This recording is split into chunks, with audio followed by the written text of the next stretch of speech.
네, 우리 성도님들 다시 뵙게 돼서 감사합니다. 저는 미국에 이렇게 좀 머물면서 한국 소식을 들으면서 걱정도 되면서 염려도 되면서 또 한편 또 그런 또 지금 물난리를 좀 잠깐 또 피해 있는 것 같기도 해서 감사하다고 해야 될지 또 그렇게 말하면 너무 나 혼자만 이기적인 것 같은 표현 같기도 하고 또 많은 사람들이 고생하는 것도 걱정은 됩니다만 어쨌든 미국 날씨는 이번 여름에 좀 많이 좀 이렇게 위쪽에서 좀 찬바람이 좀 내려오고 콜드 프론트라고 그러죠. 알틱 바람이 내려오고 그래서 좀 오늘도 어제도 그랬고 좀 며칠간 또 날씨가 좀 이렇게 무덥지 않은 것 같아서 너무나 감사합니다. 오늘은 제가 설교 제목이 좀 어렵죠. 코람데오라고 하는 말씀을 좀 나누려고 합니다. 코람데오라고 하는 말은 라틴어예요. 근데 사실 워낙 교회에서 많이 쓰고 있기 때문에 젊은 세대들은 뭐 이렇게 낯선 표현이 아니라고 생각합니다.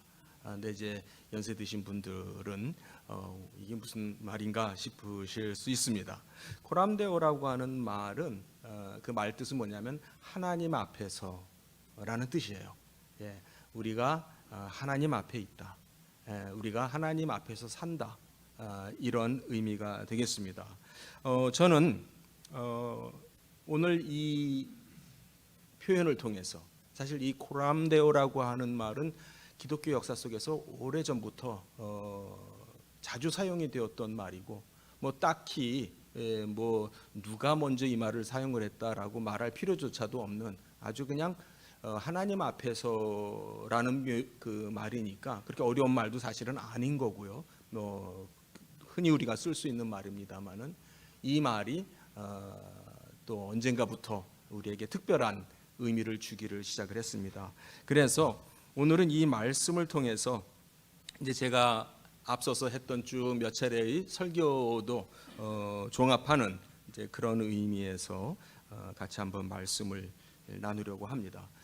아무래도 코람데오 하나님 앞에서 또 이걸 좀 또 멋있게 신전 의식 이렇게 말하는 분들도 있어요. 하나님 앞에서의 의식 그런 표현을 하기도 합니다만은 그래도 이 표현이 역사적으로 가장 힘있게 특징적으로 이렇게 표현되어졌던 그런 사건을 우리가 꼽는다면 아마 종교 개혁을 들 수가 있을 거고요. 또 특별히 종교 개혁 가운데 루터라고 하는 인물을 우리가 들 수 있습니다. 종교 개혁은 뭐 하룻밤 사이에 우리가 이제 10월 31일을 종교 개혁 기념일 그렇게 정하고는 있습니다만은 뭐 그 한날에 종교 개혁이 일어난 것도 아니고요. 또 루터라는 한 사람에 의해서 종교 개혁이 일어난 것도 아닙니다.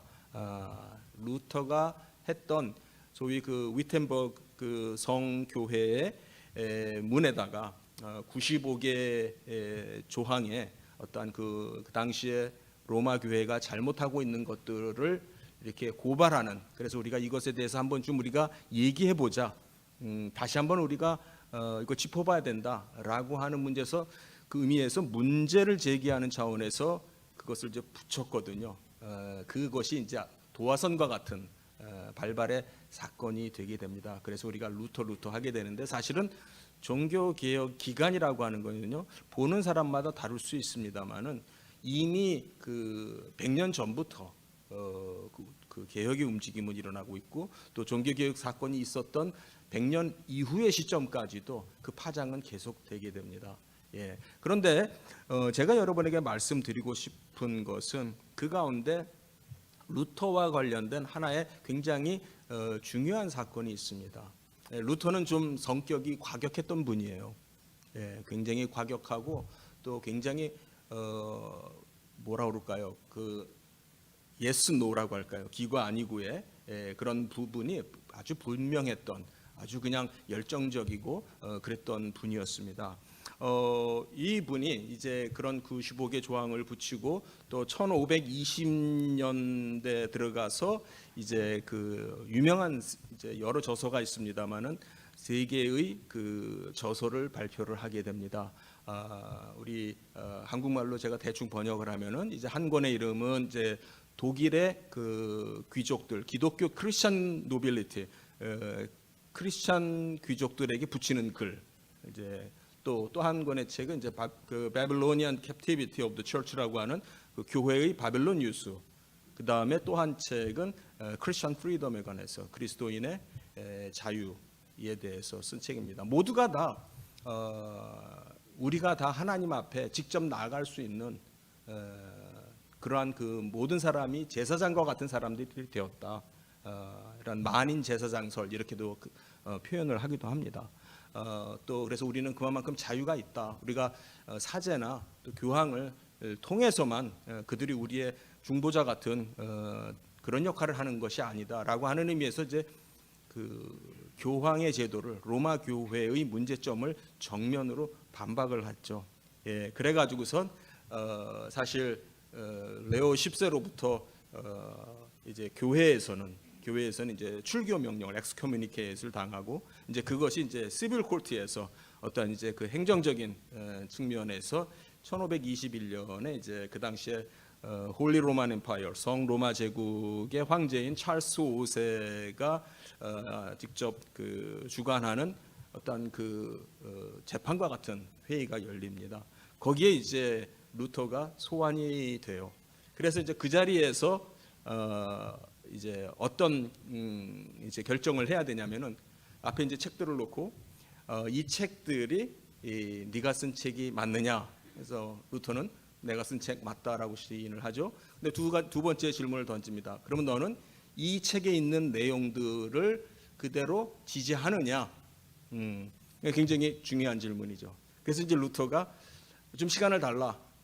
그러고서 이제 하루를 시간을 끌었습니다. 그리고 그 다음 날 나와서 내가 하나님의 말씀 외에는 다른 것을 내가 따를 수 없다. 내 양심상 내가 하나님 앞에서 양심상 다른 걸 내가 따를 수 없다. 이 로마 교회가 교황이 말하는 것을 내가 따를 수 없다. 라고 하면서 이제 끝에 어떤 말을 하냐면 Here I stand. 내가 여기 있습니다. 나는 내가 달리 할 수 없습니다. I cannot do otherwise. God help me. 하나님 나를 도우소서. 이런 표현을 하죠. 예, 이것이 뭐 루터가 직접 한 말인지 아닌지에 대해서는 약간 분분합니다만은 그걸 떠나서 어쨌든 이 사건 앞에서 소위 그 보름스 회의라고 하는데 독일어 발음으로 영어로 이제 worms 이렇게 되겠지만은 다이어트 오브 보름스에서 황제 앞에서 굴하지 아니하고 당당하게 자기의 믿음을 소신껏 지켰다라고 하는 유명한 사건이 있습니다.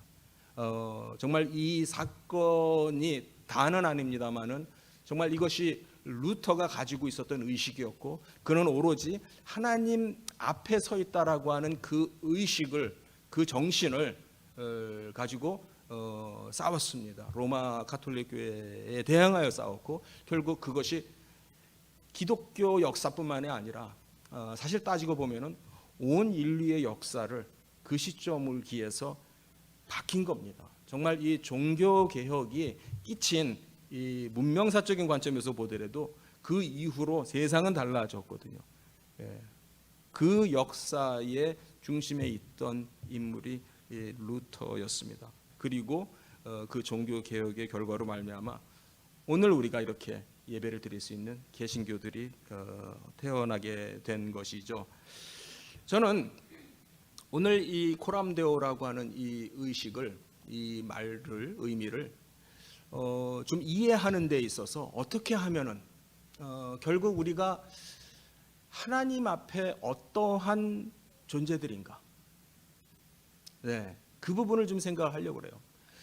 내가 하나님 앞에 나올 때 나는 하나님 앞에 어떠한 존재라고 생각을 하고 스스로 나는 어떤 사람이라고 생각하고 누구라고 생각하고 어떤 위치라고 생각하고 하나님께 나오는가 라고 하는 의미를 좀 생각을 해 보려고 합니다. 그런 의미에서 오늘 본문과도 연관이 되고 해서 아무래도 기도라고 하는 말이 그 의미를 우리가 아무래도 기도를 통해서 하나님께 다가가고 기도를 통해서 우리가 하나님께 아뢰고 간구하고 합니다. 그런 의미에서 기도라고 하는 의미를 통해서 우리가 한번 코람데오를 생각을 해 보려고 합니다. 이렇게 말씀을 드리는 거는요, 저는 우선적으로 무엇과 좀 대비를 시키고 싶냐면은 소위 세상의 종교에서 말하는 기도와 우리의 기도가 어떻게 다른가. 세상의 종교는 제가 전에도 늘 말씀드렸습니다만 자연 종교예요. 즉 내가 공을 들이고 노력을 하고 하는 만큼 결과를 얻는 복이 임하는 그런 종교입니다. 대표적으로 우리가 잘 아는 지성이면 감천이다, 이런 말이 자연 종교입니다. 세상의 모든 종교는 사실은 그런 의미에서 다 자연 종교예요. 그런 의미에서 모든 종교가 사실은 근본적으로 샤머니즘적인 그러한 의식을 가지고 있습니다. 그래서 기도가 많은 경우에 보면은 기도 자체가 기복적인 기도가 돼요. 기도를 하는 이유가 복을 달라는. 그래서 나는 복을 구하는 사람이고, 저 누군지 모르지만 저 신은 나에게 복을 주는 그런 위치에 있습니다. 그렇기 때문에 그런 사람들에게 있어서 기도는 공로의 의미를 갖습니다. 정성껏 해야 됩니다. 잘 해야 됩니다. 오래 해야 됩니다. 아주 또 강하게 세게도 해야 됩니다. 그러니까는 기도를 해도 내가 그분을 움직이려고 기도를 합니다. 그 대상에게 감동을 주고 그 대상의 생각을 바꾸려고 기도를 합니다. 과연 우리의 신앙이 그런 것인가?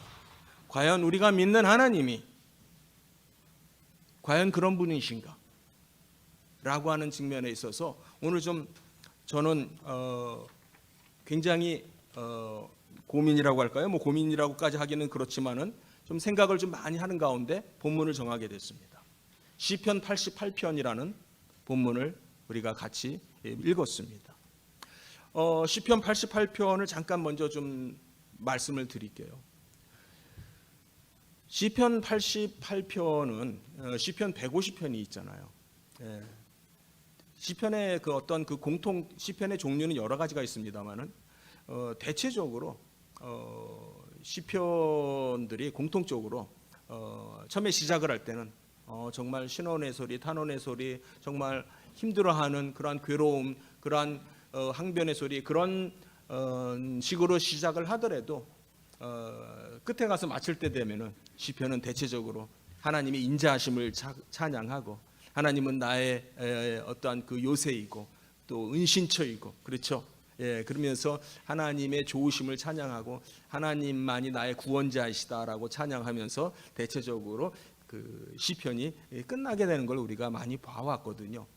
그런데 지금 우리가 읽었습니다마는 시편 88편은 굉장히 어두운 시편이에요. 굉장히 어두운 시편이에요. 시편이 다 끝나기까지 이 시편의 저자는 뭔가 회복이 되지 않은 것 같은 그런 가운데서 그냥 시편이 끝나고 맙니다. 특별히 18절 그 맨 마지막 절의 마지막 단어가 뭐냐면 흑암이라고 하는 단어예요. 여기서 이제 우리가 약간 좀 생각을 해야 되는 것은, 참고로 말씀을 드리면 이 히브리어 표현은요, 특히 이제 성경에서 시이니까 더더욱 그렇습니다. 이 어느 단어로 시작을 해서 어느 단어로 마친다라고 하는 것이 이 히브리어 그 어떤 그 문학이라고 할지요, 그런 문맥에서는 굉장히 중요한 의미를 가져요. 이렇게 장장 18절에 달하는, 우리가 지금 읽는데도 지금 꽤 시간이 걸리고 힘들었어요. 장장 이렇게 긴 시편을 읽고 났는데 딱 마지막 단어가 흑암이라는, 어둠이라는, 암흑이라는 굉장히 정말 무거운 단어로서 끝납니다. 즉 이 시편이 마지막으로 주는 여운이 뭐냐? 도저히 깜깜해서 아무것도 안 보인다. 도저히 내 마음에 회복이라고는 다시 솟게 됐다라고 할 수 없는 그러한 상황에서, 그런 상태에서 그런 여지를 그대로 남기면서 시편은 그냥 끝나버리고 맙니다. 그런 의미에서 이 시편은 좀 참 이상해요. 이상하다고 느껴질 정도로 좀 이상해요. 자, 그럼 여기에서 저는 늘 하는 대로 과연 이런 글이 어떻게 성경의 한 챕터를 이룰까? 하나님은, 다시 말해서 하나님이 성경의 저자이시란 말이에요. 그 저자의 관점에서 하나님은 결국 당신을 인정하고 당신을 찬양하고 높이고 존귀케 하는 그러한 시가 아닌, 문제가 전혀 해결된 것 같지도 않은 그런 시를, 그런 정말 그 답답하고 한 그러한 그 분위기가 해소되지 않은 가운데 끝나버리는 그 시를 하나님은 왜 성경에 포함을 시키셨을까? 이런 질문을 우리가 해볼 수 있다는 거죠. 공감이 되십니까? 그게 중요해요. 하나님의 의도는 무엇일까?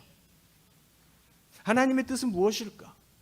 우리가 많고 많은 이 시편을 읽을 때에는 참 힘들다가도 원수의 압제를 통해서, 박해를 통해서, 또는 주변 친구들의 어떤 모함을 통해서 의로운 사람이 옳지 않게 공경에 처하고 부당한 일을 당하고 하는 그런 신원의 소리를 하다가도 그렇습니다. 하나님은 구원의 하나님입니다.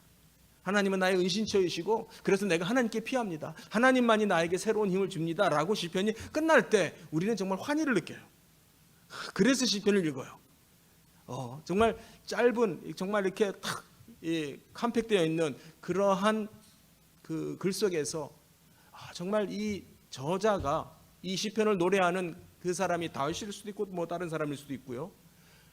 정말 어떤 마음으로 이러한 시를 지어서 결국은 우리가 처해 있는 그런 어려운 상황 속에서도 하나님을 바라보게 되는지, 그렇죠? 그게 엄청 위로가 되고 힘이 되고 또 나도 그러고 있으니까 이제 거기에서 우리가 은혜를 많이 얻는데, 이 시편 88편은요 전혀 그렇지가 않아요. 그렇지 않다라고 하는 의미에서 저는 이런 생각을 한 거죠. 하나님은 어떻게 이런 시를 당신의 말씀으로 어떤 목적을 달성하시기 위해서, 우리에게 뭘 가르치시기 위해서 이런 시를 성경에 포함시켰나? 또 이제 저자의 관점으로 들어가서, 그러니까는 이 실제로 이 시편을 노래하는, 여기 보면 이제 고라 자손의 찬송 이렇게 되어 있습니다. 정확하게 누군지는 알 수 없지만은 누군가가 이런 시를 한 겁니다.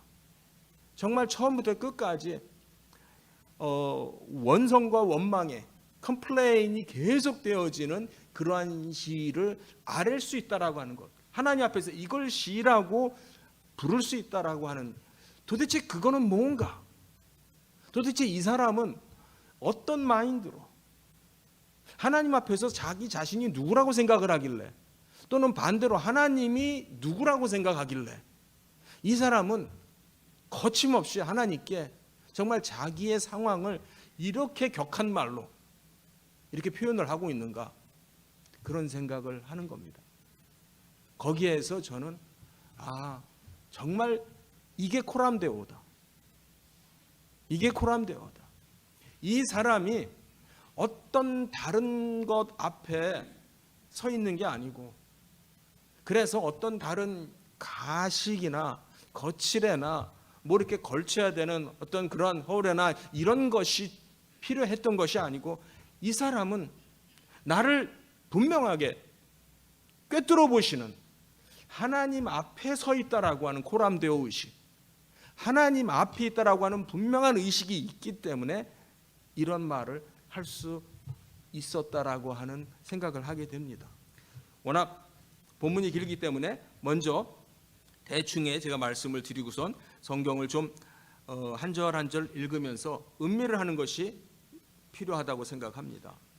3절부터 한 8절까지를 내려가면서 제가 읽으면서 말씀을 좀 드리겠습니다.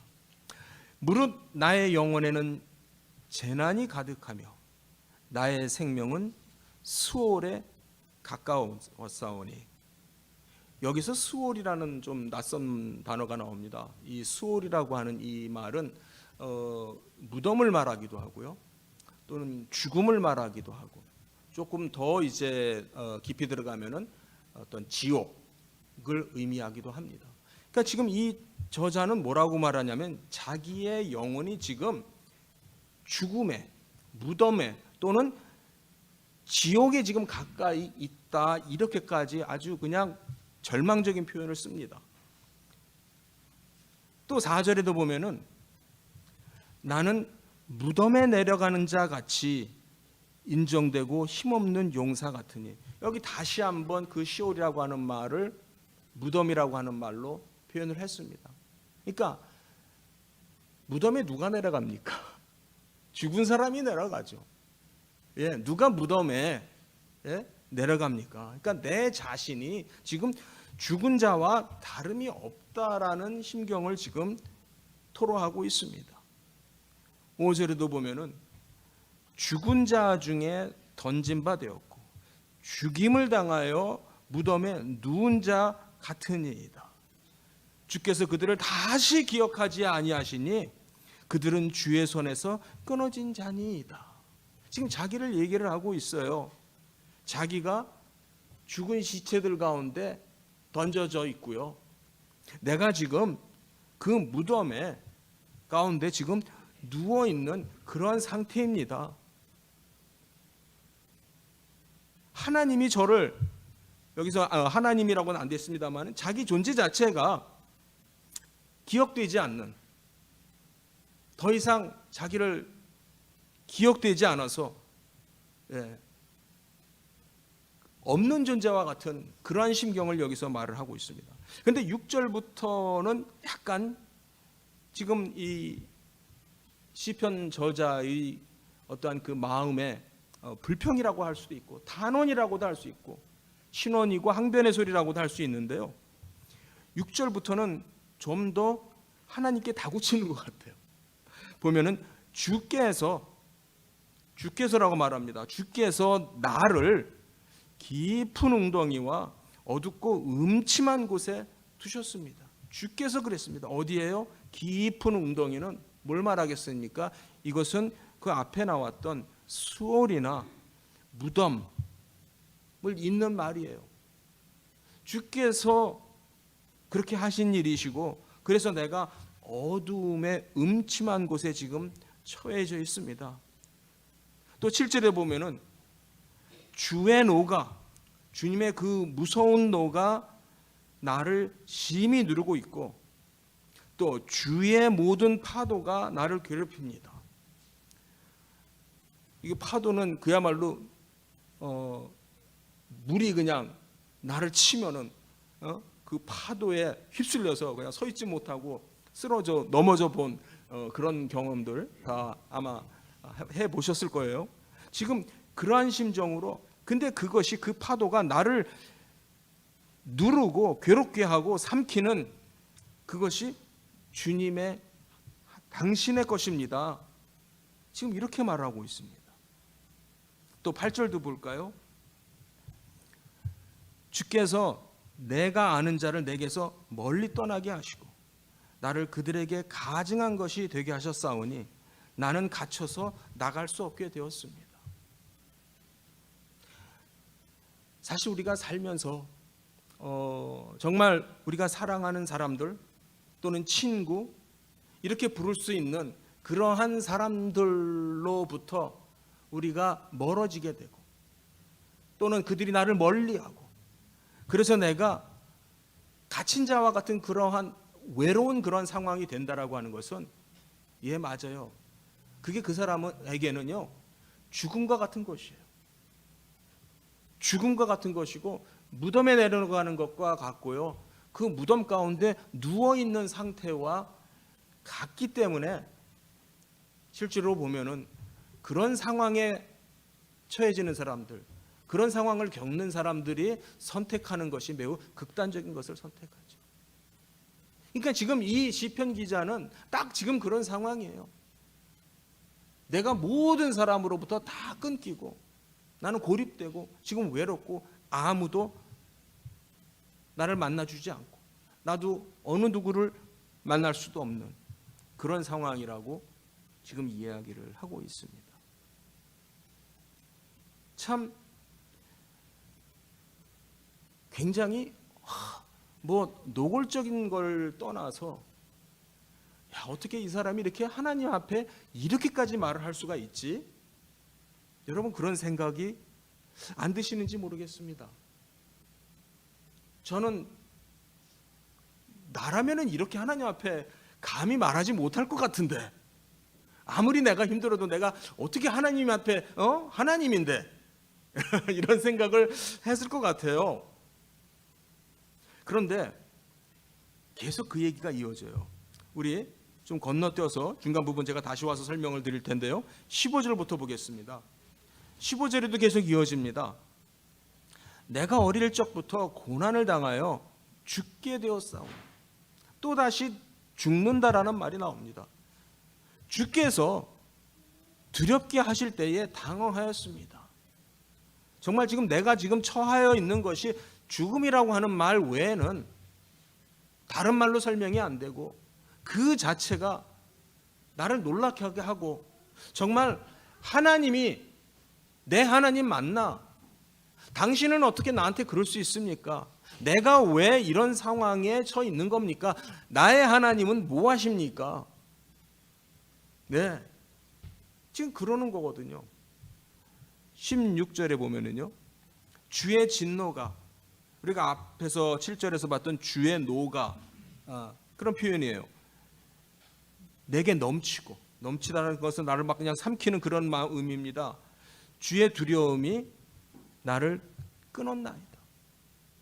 너무너무 정말 내가 절망에 있다 보니까 도저히 내게 어떠한 희망이나 소망이나 이런 것이 있다라고 말할 수 없습니다. 라고까지 지금 말하고 있어요. 도대체 이 사람은 지금 어떤 이유로 인해서 어떤 상황에 있길래 이런 말을 하는가? 사실 그거에 대해서는 우리가 전혀 알 수가 없습니다. 그런 정보를 이 시인은 우리에게 전혀 주지를 않고 있어요. 그 말은 또한 동시에 어떤 의미이기도 하냐면 이 사람이 왜 어떻기 때문에 얼마나 힘들길래 이런 얘기를 하는지는 우리에게 중요하지 않다는 거죠. 우리가 그 말을 들어보고 그래 그 정도 되니까 그런 말이 나오겠지라는 여지를 전혀 주지 않습니다. 이 시는. 사실 그 말이 맞는 거예요. 누구는 그래 그건 힘들만해. 그건 아프겠다. 그렇죠? 그건 힘들만하니까 그건 힘들다고 하는 거야. 그 정도는 뭘 그 정도 가지고 그래. 그렇죠? 그건 힘든 게 아니야. 우리는 아마 상황을 들었으면은 그 사람에 대해서 또 다른 평가를 판단을 하려고 할지 모르겠어요. 아마 그래서인지 성경은 거기에 대한 정보를 일체 주지 않아요. 이 사람이 구체적으로 정확하게 어떤 상황에서 어떤 연유로 아팠는지에 대한 얘기는 하지 않습니다. 그건 사람마다 다를 수 있겠죠. 우리가 분명하게 읽는 건 뭐냐면 그 사람은 지금 죽음에까지 내려가고 있는 거예요.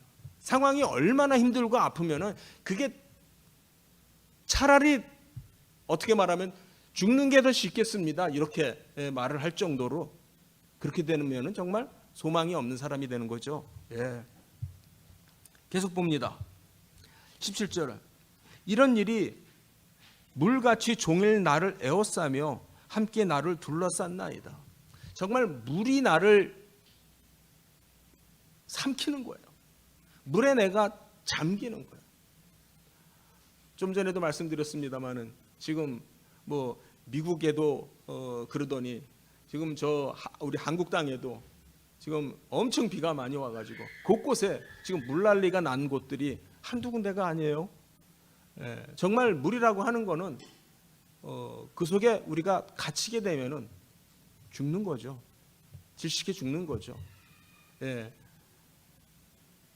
정말 물이라고 하는 것이 우리가 물 없으면 못 살지만은 또 물에 잠겨서 물이 에워싸게 되면은 또한 역시 마찬가지로 우리는 생명을 잃게 됩니다. 지금 그런 상황을 이 시편 기자는 이야기를 하고 있습니다. 18절 마저 봅니다. 주는 내게서 사랑하는 자와 친구를 멀리 떠나게 하시며 내가 아는 자를 흑암에 가두셨습니다. 아까도 말씀드렸습니다마는 정말 이것은 정말 이루 말할 수 없는 외로움, 처절한 외로움이에요. 내가 사랑하는 그 모든 사람들로부터 멀어지고 친구들로부터 멀어지고 그들이 나를 떠나고 오직 남은 것은 흑암밖에 없다라고. 흑암이라고 하는 것, 흑암이라는 것은 아무것도 안 보이는 게 흑암이죠. 역설적으로 오직 눈에 보이는 것은 흑암밖에 없는 그런 상황이에요. 이렇게 끝났습니다. 시편이 이렇게 끝납니다. 깜깜합니다. 하나님 깜깜합니다. 죽음밖에 느껴지는 게 없고 외로움밖에 느껴지는 게 없고 고통밖에 느껴지는 게 없습니다. 깜깜합니다. 이렇게 끝나버렸습니다. 그런데 나름 이제 소위 좀 분석을 좀 해보면은요, 좀 문학적인 분석이라고 할까요? 좀 보면은 중간에 10절, 11절, 12절이 좀 특별한 역할을 해요. 그냥 쭉 이 시편이 계속해서 같은 소리만 쭉 했다면은 이 길고 긴, 그러니까 18절에 해당하는 긴 컴플레인이에요. 이걸 계속 읽는 사람도 힘들고 듣는 사람도 힘듭니다. 예, 그걸 또한 우리가 느낄 필요가 있는 거예요. 그게 또 하나님의 그 의도라고도 할 수 있습니다. 아, 정말 굉장히 길다. 어떻게 길게 이렇게 컴플레인만 해댈 수 있는가? 그걸 우리가 느끼는데 10절, 11절, 12절에 보면은요, 약간 문장의 표현이 바뀌어요. 묻는 질문이 나오죠. 보이시겠나이까? 찬송하리이까? 선포할 수 있으리이까? 알 수 있으리이까? 이런 걸 이제 수사적 질문이다. 영어로 하면 이제 rhetorical question이라고 그러는데, 다시 말하면은 답을 안 해도, 질문으로 했지만은 답을 안 해도 답이 다 그 안에 내포되어 있다. 답은 자명하다. 이제 그런 얘기죠. 아니라는 얘기죠. 예. 자, 여기에 말의 의미를 다시 한번 우리가 되새겨 보겠습니다. 주께서 죽은 자에게 기이한 일을 보이시겠습니까? 아니, 사람 죽었는데 죽은 자에게 기이한 일을 하면 뭐합니까? 죽은 자가 압니까? 예, 그런 의미죠. 유령들이 일어나서 주를 찬송하겠습니까? 죽은 자들이 일어나서 하나님을 찬송할까요? 그때는 이미 늦었겠죠. 소용없는 일이겠죠. 예. 또 11절에도 주의 인자하심을 무덤에서, 또 주의 성실하심을 멸망 중에서, 무덤과 멸망 속에서 선포하겠습니까? 이 죽음은 무슨 소용입니까? 죽으면 끝나는 거 아닙니까? 예. 12절 흑암 중에서 주의 기적과 이즘의 땅에서 주의 공의를 알겠습니까? 더 이상 알지 못합니다. 그러니까 여기에서 두 가지 의미를 우리가 동시에 느낄 수 있는 것 같아요. 하나는 그냥 절망적인 의미에서 못합니다라고 하는 의미도 1차적으로 되고요. 조금 더 이것을 느껴보면은 약간 조소와 어떤 그런 냉소가 담겨져 있는 그런 의미도 살짝은 느껴집니다. 하나님, 나는 죽은 자와 같습니다. 죽어서 더 이상 뭘 할 수 있겠습니까? 이런 의미도 되면서 또 한편으로는 조소적인 냉소적인 의미에 있어서 죽은 자에게 당신의 그러한 그 기이한 능력이 또 당신의 어떠한 그 기적과 그 공의가 무슨 소용이 있습니까? 라고 하는 그러한 매우 실존적인 어떠한 그 고백들이 여기에 들어있다라고 하는 거예요. 문제는 제가 퀘션을 갖는 거는 뭐냐면, 이 기자는 도대체 하나님 앞에서 과연 이런 말을 할 수 있는 건가? 여러분은 어떻게 생각하세요? 여러분은 그렇게도 기도하십니까? 그렇게도 하나님께 뭐 떼도 쓴다고 그렇게 표현해 볼까요? 그렇게도 해보십니까? 저는 감히 그러지 못할 것 같아요. 과연 이 사람은 도대체 어떤 마음이길래, 도대체 이 사람은 신앙이 없어서 불경한 사람이라, 하나님을 잘 몰라서 하나님을 대들고 말이야 하나님께 그냥 막 도전하고 지금 그러는 겁니까? 그게 아니다라고 하는 걸 발견하게 돼요. 분명한 증거를 이 같은 시편 안에서 발견하게 돼요. 그게 뭐냐면은 지금 안 읽었던 부분들인데요. 1절부터 보죠. 분명히 이 사람은요, 하나님을 부릅니다. 여호와 내 구원의 하나님이요, 내 구원의 하나님이요, 나의 하나님이요, 이렇게 부릅니다. 여호와는 나의 하나님입니다. 그리고 내가 주야로 밤낮으로 당신 앞에서 당신을 부르고 있습니다. 이렇게 이 시편이 시작한 거예요.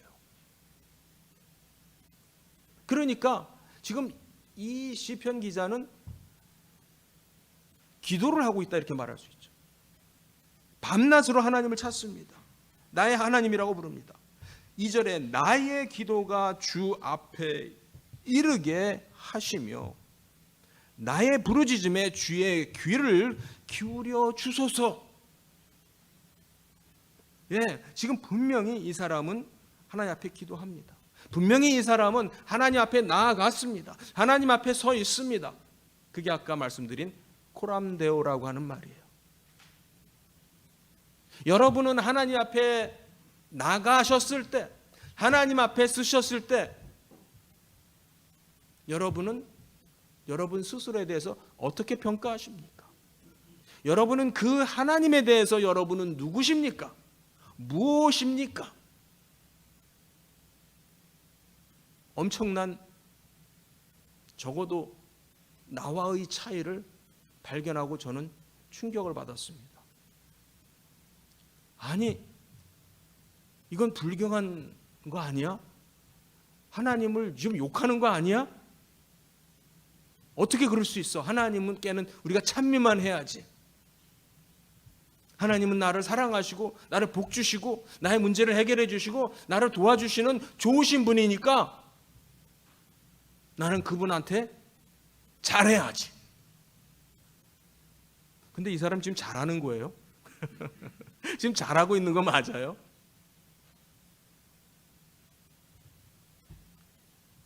정말 냉소적이기까지도 하면서, 그래서 이 10절, 11절, 12절에 이 냉소적인 부분이 있기 때문에 앞에 부분에 장황한 그런 불평과 그 어떤 탄원의 소리가 뒷부분에 15절서부터 또 이어지는데,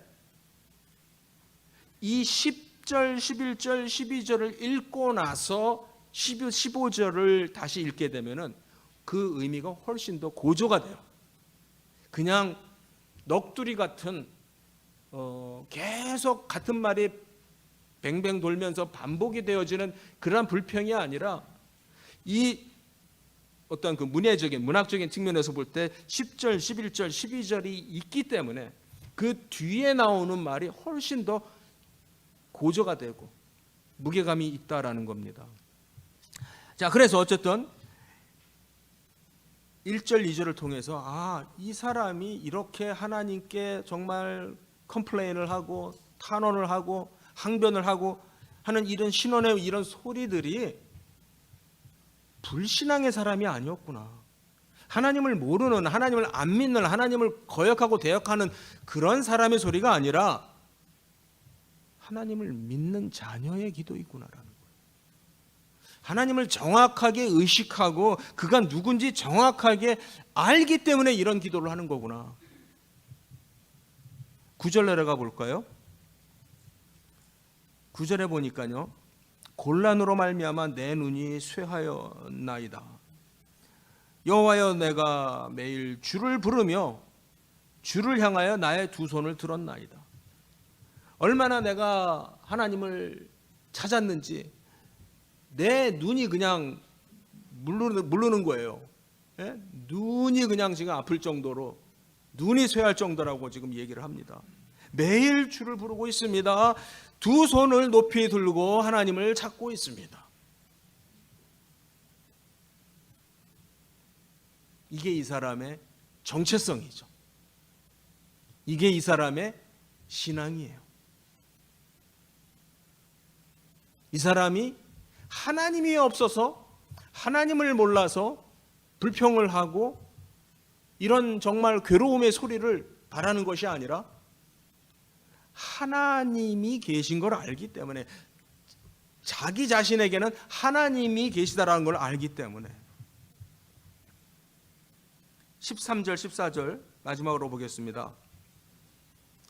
여호와여, 오직 내가 주께 부르짖었사오니 아침에 나의 기도가 주의 앞에 이르리이다. 아마 밤이 맞도록 아침이 되기까지 부르짖었나 봐요. 그러고서도 말합니다. 여호와여, 하나님을 부릅니다. 여호와여, 어찌하여 나의 영혼을 버리시며 어찌하여 주의 얼굴을 내게서 숨기시나이까?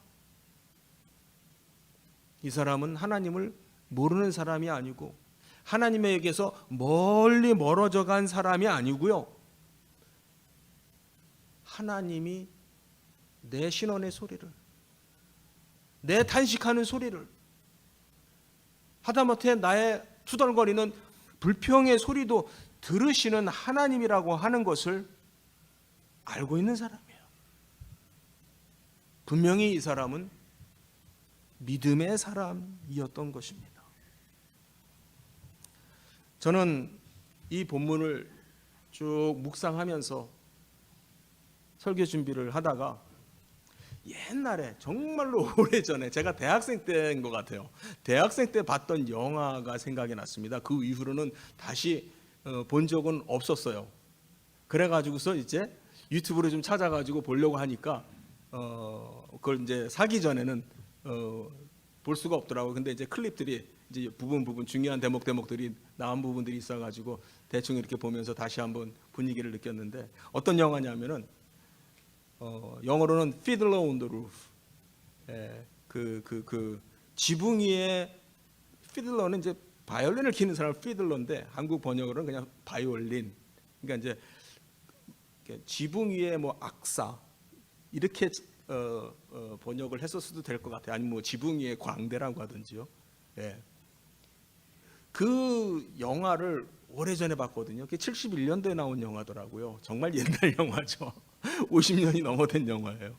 그런데 다시 보니까 좀 이렇게 챙겨서 이렇게 좀 보니까 정말 그때 느꼈던 것보다 훨씬 더 감동이 밀려와요. 특히 이제 저한테 감동이 되었고, 또 그때 당시에 제가 대학생이었을 때 저에게 충격처럼 다가왔던, 느껴졌던, 비춰졌던 사건이 뭐냐면, 이 영화의 주인공인 그 아버지, 그 테비에라고 하는 이 사람의 그 모습이에요. 이 테비에라고 하는 사람은 이제 그 양젖을 이렇게 짜가지고선 우유를 이렇게 배달하면서 이렇게 사는 그런 사람이에요. 예, 그리고 딸이 5이고요. 참 가난한 사람이에요. 그런데 이 영화가 이제 배경이 이제 그 러시아가 이제 소련으로 이제 공산화되어지는 그 무렵이죠. 아마 한 1910년대가 아닌가, 아마 그때쯤 아닌가 싶은데, 위치는 어디냐면은 보니까 참 공교롭게도 지금 우크라이나 키예브 그 외곽의 작은 마을이에요. 거기에 유태인들이 많이 살고 있었고 지금도 그래요. 그 유태인인데 이 사람이 정말 가난 속에서 또 이제 거기에서 나오는 그 어떤 그 키워드가 뭐냐면 그 영화 지금은 지금은 그게 이제 그 플레이로 그 이제 뮤지컬로도 굉장히 많이 이제 나오고 하는데 그 키워드가 뭐냐면 트래디션, 전통이라는 거예요. 그러니까 그건 전통이 아니야. 우리가 이렇게 살 수 있고 마치 저 뾰족한 지붕 위에 피들러가 올라가서 바이올린을 저렇게 키면서도 떨어지지 않는 것, 균형을 잘 잡고 있는 것인데 그래서 안 떨어지는데 그 균형을 우리 삶에 어떻게 뭘 먹고 뭘 입고 뭐 어떻게 살고 하는 거에 균형을 잡을 수 있도록 해주는 게 뭐냐면은 트래디션, 전통이야. 왜 우리가 이렇게 해야 돼? 몰라 나도 전통이야. 그게 이제 줄거리인데 저는 거기에서 이 사람이 하나님 앞에서 어떠한 자세로 어떤 태도로 사는 사람인지를 엿볼 수 있게 된 거예요. 정말 그 전통을 거슬리는 그 딸 셋이 큰 딸 아이들이 이제 결혼 상대를 데리고 와서 이제 결혼하겠다라고 하는 것이 다 아버지의 승낙을 받지 않는 그거를 이제 초월하는 그래서 소위 전통을 거슬리는 전통이 없는 그런 일들을 하는 것으로서 아버지가 정말 충격적인 그러나 결과적으로는 그 딸 아이들을 위해서 하나씩 허락을 해주게 되는 정말 그 어떻게 보면 외로운 아버지, 힘없는 아버지. 그러면서 이 아버지가 정말 내가 한번 부자였다면 뭐 얼마나 좋았을까 하는 아주 그냥 소소한 아주 소박한 꿈을 얘기를 하면서 하나님 앞에 항변을 하는 그런 장면이 한번 있어요. 하나님 앞에 아주 그냥 대들듯이 따지듯이 하나님 앞에 항변을 하는 거예요. 저는 그때 대학생 나이에 그걸 보면서 아니 도대체 저 사람이 불경하게 유태인인 거는 알겠는데 아니 어떻게 하나님 앞에 저럴 수가 있지? 유태인이라서 저러나? 잘 모르니까는 그때는. 근데 이 영화 속에서 두런두런 그냥 혼자 그냥 궁시렁거리는 그런 말로 이 사람은 늘 그냥 하나님께 대화하듯이 그런 장면들이 독백의 장면들이 종종 나오더라고요. 저는 거기에서 적어도 이 사람은 자기에게 하나님은 진짜다 라고 하는 의식이 생각이 분명한 사람이다라고 하는 것을 발견하게 됐어요. 우리식으로 말하면 분명히 이 사람은 하나님에 대한 믿음이 있는 사람이다. 어느 다른 유튜브에서 제가 이걸 찾다가 이 영화에 대해서 평을 하는 학생들이 대학생 아이들이 이제 둘러앉아 가지고서 한 단어씩 던지는데 어떤 학생이 그러더라고요. 믿음이라는 말을 하더라. 이 영화에서 이 연극에서 이 테비에를 통해서 우리가 하나님을 향한 그의 믿음을 보게 된다 이런 말을 해요. 영화를 안 보신 분들이 아마 많을 것 같은데 제가 길게 얘기해서 죄송합니다. 성경에도 그와 비슷한 인물이 있어요. 야곱을 들 수가 있습니다. 그렇죠. 야곱이 이제 라반의 집을 떠나서 이제 고향으로 가는데 그렇죠. 큰 때를 이루었습니다. 거부가 되었습니다. 이제 돌아가는데 누구를 만나게 됩니까? 형 에서가 오는 거예요. 이건 무슨 전쟁하자는 준비를 해가지고선 지금 동생한테로 달려오고 있는 거예요. 야곱 상당히 어떻게 보면 유약한 사람인 것 같고 꾀가 많은 사람인 것 같고 그런 사람이 지금 놀랬습니다. 그래가지고 이제 이걸 어떻게 쓰든지 자기의 생명을 보존하기 위해서 자기가 가지고 있는 거를 때를 나누죠. 선발대, 후발대, 그다음에 형한테 드릴 예물들, 선물들 잔뜩 준비하고 해가지고선 어떻게 쓰든지 곧 이제 형은 만나게 될 텐데 어떻게 보면은 야곱의 인생이 그랬습니다. 야곱이 그렇게 살아왔습니다. 인간적으로 아주 잘 살았습니다. 지혜롭게 살았고요. 아주 그래서 돈도 잘 많이 벌었고요. 그 구박을 받으면서 정말 제대로 대접도 못 받는 그런 외삼촌 댁에 가서 살면서도 재산을 많이 모으고 부인들까지도 얻고요. 정말 그런 아들들 많이 얻는 그러한 어떻게 보면 인생의 성공한 사람이 되어서 돌아오는 그 여정에 자기 인생의 가장 난관, 가장 어려운 문제, 형을 만나게 됩니다. 이때 밤에 괴로워하는 이 야곱에게 한 사람이 나타나죠. 하나님의 나타나심. 그 사람과 붙잡고선 밤새 씨름을 합니다. 즉 하나님과 더불어 씨름을 하고 있는 모습을 성경은 그렇게 보여주고 있습니다. 성경은 뭐라 그러냐면 이 사람이 이 야곱을 끝내 이기지를 못해서 동력이 터오르는 그 순간까지도 밤새 뒤치락엎치락 하면서 씨름이 계속되어지는 그런 상황에서 이 하나님의 사람이 야곱을 끝내 이기지 못해서 그의 환도표를 치게 되죠. 그리고 야곱은 당신이 누굽니까? 이름을 알려주십시오 하지만 그냥 사라지게 됩니다. 이게 성경의 스토리로서, 사건으로서 우리에게 뭘 의미합니까? 성경은 상당히 은유적인 그런 어떠한 그 사건의 상징적인 그 의미 속에서 야곱이 괴로워하는 모습을 우리에게 보여줍니다. 더 이상 어느 누구에게도 기댈 데가 없고 형을 만나면은 뭐 재산이 있는 거야. 그렇다 치더라도 자기 자신도 죽을 수 있는 그런 상황 속에서 간절하게 매달리고 놓지 않으려고 하는 그 모습 속에서 성경은 우리에게 어떤 은유적으로 또는 상징적으로 야곱의 믿음을 우리에게 보여주고 있습니다. 그렇습니다. 다시 한번 기도라는 말로 다시 한번 돌아와서 정리를 하고 마치려고 합니다. 여러분들의 기도는 어떤 기도입니까? 내가 어떤 기도를 하나님께 한다라고 하는 것은요, 정확하게 내가 하나님을 누구라고 알고 있느냐에 의해서 달라집니다. 세상의 기도는요, 샤머니즘적인 기도예요. 나의 기도를 듣는 그 대상이 누구든지 간에 그 대상을 감동시키려고 하죠. 감동시키려면 내가 공로를 들여야 되겠죠. 공을 들여야 되겠죠. 정성을 다해야 되겠죠. 시간을 들이고 에너지를 쏟고 때로는 물질도 쏟고 해서 그분을 감동시키고 그분을 움직이려고 합니다. 그리고 복을 달라고 합니다. 이게 세상의 기도입니다. 제가 이런 말씀을 드리는 것은 오늘날의 기독교가, 오늘날의 교회가 너무 지금 이런 데 물들어 있습니다.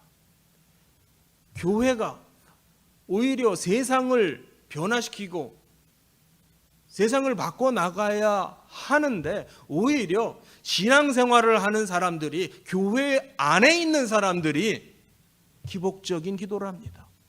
공로적인 기도를 합니다. 하나님을 바꿔놓으려고 합니다. 우리가 기도를 할 수 있는 거는요, 제가 여러 차례 얘기했습니다만 우리가 기도할 수 있는 대상이 되었기 때문에 기도를 할 수 있는 위치가 된 겁니다. 하나님은 우리를 죄인에서 의인이라고 만드셨어요. 그리고 그것은 우리를 친구라고 불렀습니다. 주님도 우리를 친구라고 불렀습니다. 하나님보다는, 당신보다는 조금 못한 그런 존귀한 위치에 우리를 두신 거예요. 즉 하나님은 처음부터 우리를 관계 안에 두셨고 하나님과 사랑을 나누는, 교통을 나누는 그러한 관계 안에 우리를 두셨고 거기에서부터 이탈해 나가고 벗어져 나가고 타락한 인간을 다시 한번 그 관계 안으로 회복시켰다라고 하는 겁니다.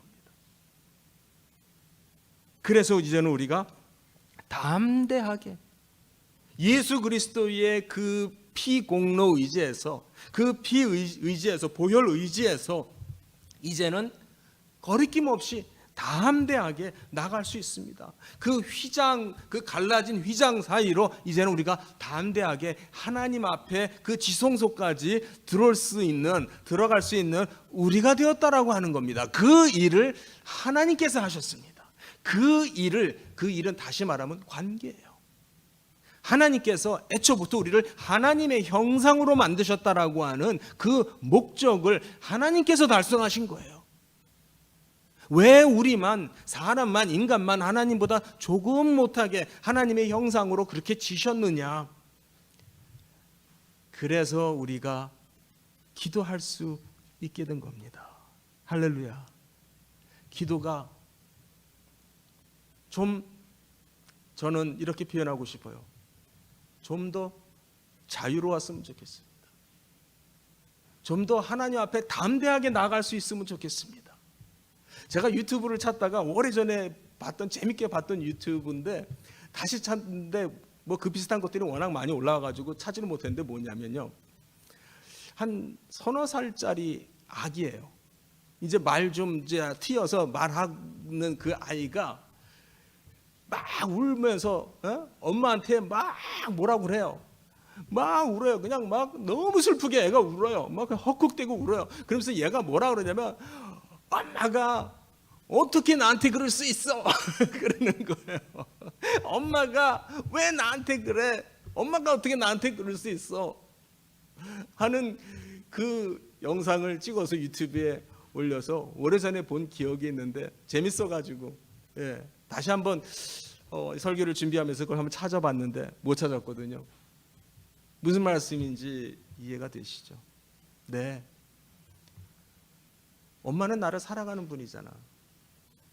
엄마는 내가 뭐 어떻더라도 엄마는 나를 사랑하는 엄마잖아 라고 하는 의미가 있는 것 같아요. 이 시편 기자가 하나님을 찾습니다. 정말 절망 가운데, 죽음 가운데 있는 것 같은 그런 심경으로 하나님을 찾습니다. 왜냐하면 하나님이 누군지 알기 때문에. 사랑하는 성도님들, 그게 코람데오예요. 우리가 하나님 앞에 있다라고 하는 그 말을 통해서 우리가 하나님 앞에 있습니다. 그러니까 똑바로 해. 그렇게 생각할 수도 있습니다. 하나님 앞에 있으니까 똑바로 해라는 또 다른 율법이 될 수 있어요. 그러나 저는 그보다도 내가 하나님 앞에 설 수 있다라고 하는 의미가 뭔가. 루터가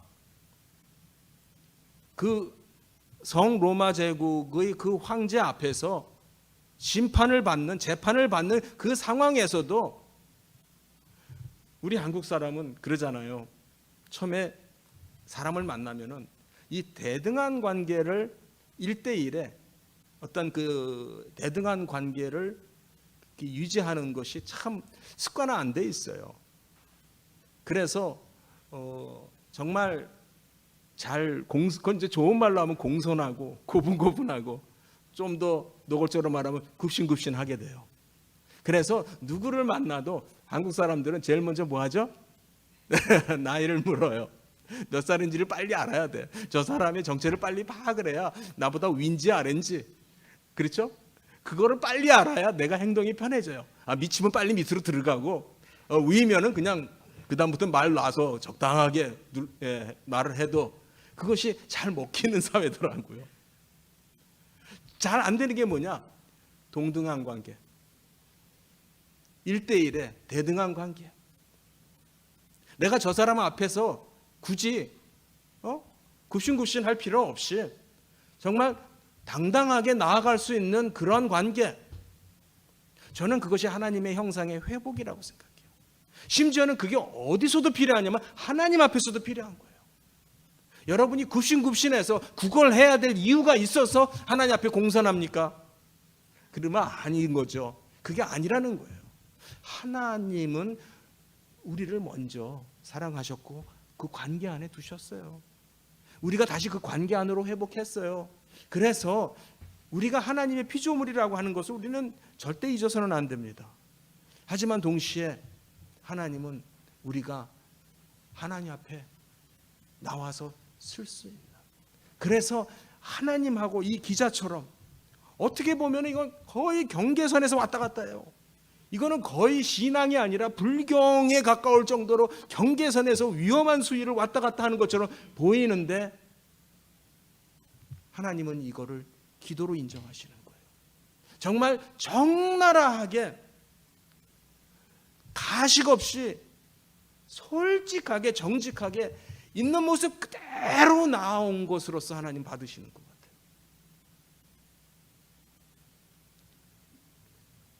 우리가 하나님 앞에서 뭘 가리고 뭘 숨기고 뭘 가식으로 덧칠을 하겠습니까? 너무나 나를 속속들이 깊이 다 아시는 하나님 앞에서 뭐가 거칠애가 뭐가 그렇게 거룩합니까?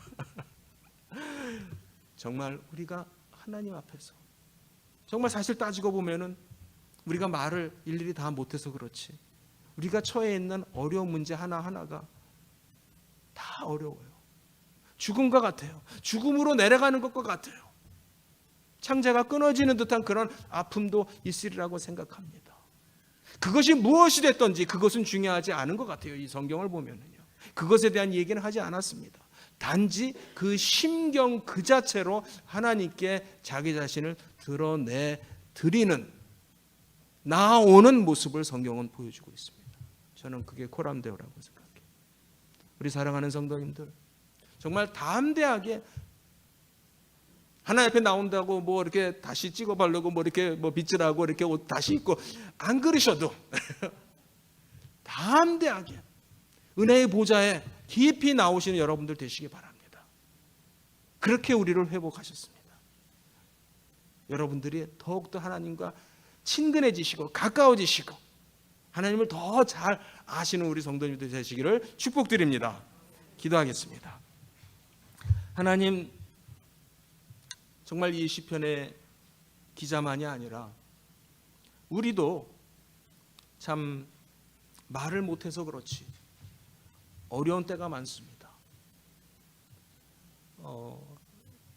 아버지로서 가장으로서 어려운 때가 있고 또 아내로서 어머니로서 어려운 때가 있고 또 자식 노릇하려니 또 힘든 부분도 있습니다. 교회에서도 또 마찬가지라고 생각이 되어집니다. 불완전하고 또 타락한 현실, 죄 가운데 눌려있는 이 현실 속에서 모든 것이 녹록지 못하고 힘들 때가 많습니다. 그러나 하나님은 이 모든 것을 다 아시는 줄 믿습니다. 그래서 하나님을 찾습니다. 내 모습 그대로 하나님을 찾습니다. 때로는 내 입에서 불평과 불만과 원망의 소리가 나오더라도 하나님은 아시는 줄 믿고 하나님을 찾습니다. 하나님 우리의 심령 가운데 찾아와 주시고 우리를 위로하여 주시고 더욱더 하나님과의 교제, 그 사랑의 교제에 깊이 잠기게 하여 주시옵소서. 주 예수 그리스도의 그 보혈을 의지하여 은혜의 보좌 앞으로 늘 담대하게 나가는 코람데오의 주인공들이 되게 하나님 축복하여 주시옵소서. 예수님의 이름으로 기도합니다. 아멘.